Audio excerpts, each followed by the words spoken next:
Why do some people collapse under pressure, while others rise stronger with every blow? Why do certain individuals seem to transform their suffering into something golden, while others are consumed by it? Welcome back to the channel, where we decode the unspoken truths of human growth. Today's episode is about a hidden kind of pain, the kind that doesn't just wear you down, but refines you. We are talking about advanced suffering, a term that may sound paradoxical, but holds within it one of life's deepest truths. Not all suffering is the same. Some suffering breaks you, but some, it rebuilds you.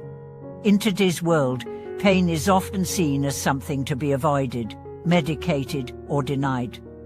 But what if pain, when approached with awareness, can be a forge for greatness? Let's start with a story. Jared was an ordinary factory worker with extraordinary burdens. He worked 2 jobs, cared for a disabled son, and barely had time to sleep. Yet his co-workers noticed something unusual about him. He was always present. Not just physically, but emotionally. He remembered birthdays, lent a listening ear, and stayed calm under pressure. One day, during a crisis at the factory, it was Jared who quietly took charge, diffused tensions, and led the team to safety. When asked how he stayed so composed, he said, "Because nothing here is harder than what I've already lived through. My pain trained me." That's advanced suffering. Pain that doesn't just crush it conditions. There's a kind of suffering that drags you into despair, but there's another kind that demands you rise not just for yourself, but for others.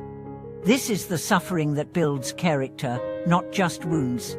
Let's dive deeper. Not all pain is meaningful. Some pain is chaos, but when pain meets purpose, something incredible happens. It becomes a crucible. It purifies you. It sharpens your values. It strips away ego and illusion. Think of fire. It burns. But in the right hands, it also hardens steel, bakes bread, melts gold. Pain is fire. It depends how you use it. Take Sarah, a woman who grew up in a home filled with violence. By the time she was 20, she'd experienced more trauma than most do in a lifetime. For years, she carried that trauma like a curse. Until one day, after helping a neighbor through domestic abuse, she realized her story had value not just as a tragedy, but as a testimony. She became a counselor. Her clients didn't just listen to her, they trusted her, because they knew she'd walked the fire. She said, "My pain didn't disappear, but it became my passport into other people's suffering." That's what sets certain people apart, not that they avoid suffering, but that they alchemize it. So what is advanced suffering? It's the suffering that you don't just endure, but transform. It's the pain you don't just survive, but learn from. It's the hurt you don't just suppress, but use to heal others. There are 3 qualities that define this kind of suffering: awareness, intention, and resilience. Awareness means you don't let the pain define your identity. You acknowledge it, feel it, but don't become it. Intention means you actively ask, what can this teach me? How can I grow through this? Resilience means you rise, not because it's easy, but because it's necessary. Let's talk about another story. Leo, a man who lost his business, his home, and his reputation in one brutal year. For months, he wallowed in self-pity, but then he began volunteering at a shelter. She met people with less than him, yet with more peace. Slowly, he realized he had a choice: let the loss become a life sentence, or let it become a lesson. He chose the latter. Today, he coaches entrepreneurs not on how to win, but how to lose with dignity and rise again. He says, "I teach what I couldn't learn in comfort. My losses gave me my voice." This is a recurring theme in the lives of those who rise through hardship. Their scars become their credibility. They don't just succeed, they serve. Their resilience isn't loud, it's deep. They don't talk about strength, they embody it. Let's now contrast 2 kinds of suffering. The first kind is passive suffering. It happens to you. You resist it, resent it, and let it harden you.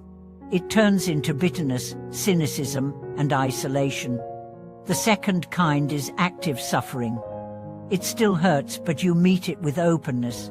You engage with it. You ask it to teach you. This suffering turns into wisdom, compassion, and courage. You choose which kind yours becomes. One of the greatest lies of modern culture is that success must look easy, but true greatness is almost always forged in silence, struggle, and solitude. The athlete trains in pain. The artist paints through heartbreak. The healer heals because they were once broken. Let's look at Viktor Frankl, a psychiatrist who survived the Holocaust. He lost everything: family, status, freedom.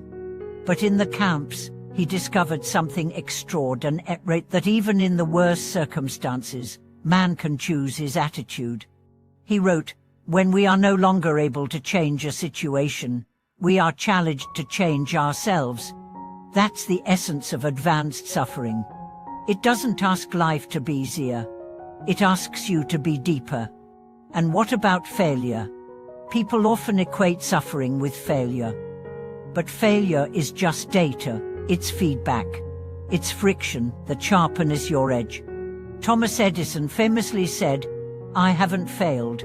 I've just found 10,000 ways that won't work." Every great inventor, leader, or creator has met failure many times.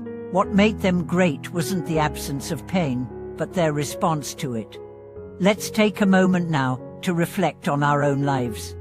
What pain have you been carrying? What story do you keep telling yourself about it?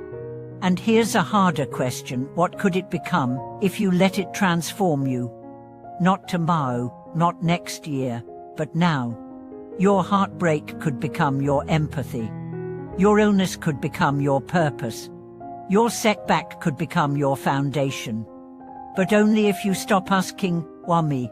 and start asking, "What now?" Because the truth is that life is not asking you to be perfect. It's asking you to be present. And sometimes, pain is the only thing that makes us fully awake. So if you're walking through fire right now, don't just survive, learn. Don't just numb, listen. Don't just get through it, grow through it. Because one day, someone will look at your life and say, "If they could go through that and still stand tall, then maybe I can too." And in that moment, your pain will become someone else's permission to heal. Thank you so much for watching this video. If you've endured pain that changed you for the better, if you've walked through darkness and come out shining, please share your story in the comments. Let's build a community where pain is not hidden but honored. Don't forget to subscribe, like, and share this with someone who's going through a storm. They may not know it yet, but they're being forged into something extraordinary. See you in the next episode.